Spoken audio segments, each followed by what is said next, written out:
Os mercados ali literalmente em pânico com todo esse tarifaço de Trump, um risco de recessão global, de fato também ali grande preocupação sobre retaliações. Na sua visão, o mercado está exagerando nessa precificação de risco ou, ali de alguma forma você vê se existe chance de uma reversão rápida ou essa volatilidade veio de fato para ficar?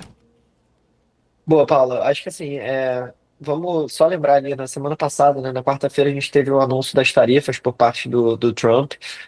Isso acabou, tendo um efeito exacerbado no mercado, porque apesar da tarifa ser uma narrativa, né, do governo Trump, a reindustrialização dos Estados Unidos ser uma agenda que inclusive conversa com a base aliada do Trump, ninguém imaginava que seria dessa forma, né, da forma que foi, assim, usando o cálculo que foi utilizado, que é o déficit de importação dos Estados Unidos dividido pelo total de importações multiplicado por 0,5, né? Foi daí que surgiu essa fórmula das tarifas, que foi mais focada em China, onde você teve uma tarifa de 34%, mas acabou sendo afetando todos os países, né? E na sexta-feira a China fez uma retaliação, né? Resolveu taxar também 34% dos Estados Unidos. Isso se soma a tarifa de 10 a 15% que a China já havia anunciado em março para bens agrícolas, o que praticamente inibe as exportações agro dos Estados Unidos para a China, né? Então, acho que o primeiro impacto que a gente tem aqui direto é nos fluxos comerciais, em especial aqui no trade de commodities agrícolas, né?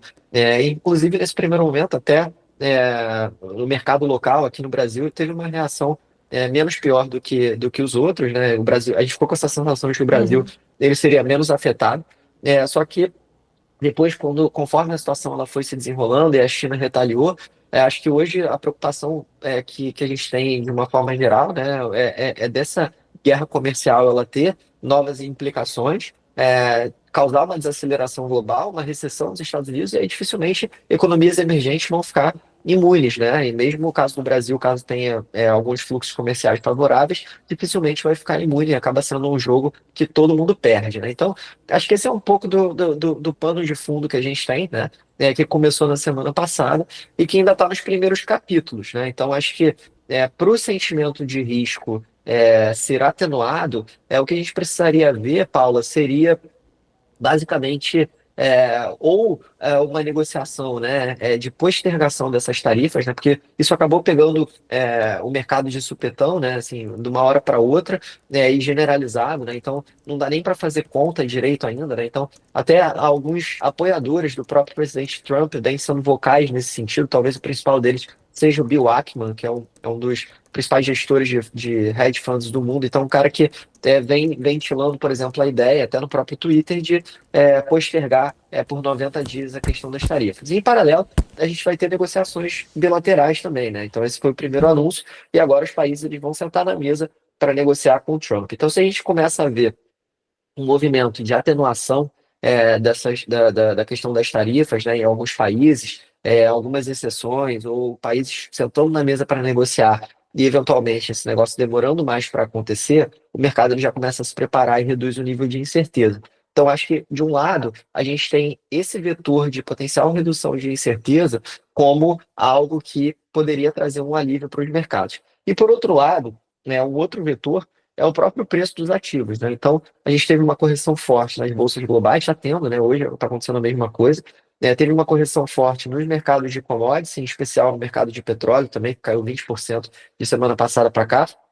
Então, acaba que esses movimentos estão acentuados de correção, e em alguns momentos eles começam a abrir uma janela de oportunidade, né? Pelo próprio preço dos ativos em questão. A gente está bem cauteloso aqui em relação a isso, acho que ainda é cedo para pensar no movimento de reversão, porque, de novo, a gente não tem todas as informações ainda, né? Esse foi o primeiro ponto que foi anunciado aí na semana passada, a China retaliou, mas agora vão começar a ter as negociações, então acho que ainda está no começo, vão ter novos fatos por aí. Essa semana certamente ela vai ser pautada no mercado financeiro, né, em cima dessa narrativa, em cima desse episódio que ocorreu na semana passada e que vai ter novos desdobramentos, tá? Então acho que é um ambiente de alta incerteza, mas para a gente ter uma melhora no sentimento, ele poderia vir de dois lados, né? Um lado que é um lado benigno, que está relacionado eventualmente nessas tarifas elas seriam um pouco mais brandas do que foram anunciadas na semana passada, e olhando pro outro lado, né? Ou seja, caso isso não aconteça e a gente tem uma correção ainda mais forte nos preços dos ativos, vai chegar num determinado momento onde os investidores vão parar de vender, né? Até por uma questão de preço mesmo, e o mercado ele pode abrir essa janela de oportunidade. Então, acho que tem esses dois lados aí para a gente monitorar. Né, mas certamente, assim, eu acho que a mensagem que fica, Paulo, principalmente para o investidor de varejo que está Uhum. assistindo, é para ter tranquilidade nesse momento, né? Eu acho que primeiro, né, foque no seu planejamento financeiro, que é soberano, esse tipo de crise, de momento, ele vai acontecer ao longo da jornada. Segundo, diversificação do portfólio, né, ela vai ser aliada ao longo do tempo. E terceiro, procure um profissional de investimentos, né, assim, o seu assessor, ou consultor, ou quem você está acostumado a conversar, que você confie, para eventualmente fazer algum ajuste fino, porque isso também pode ser importante, tá?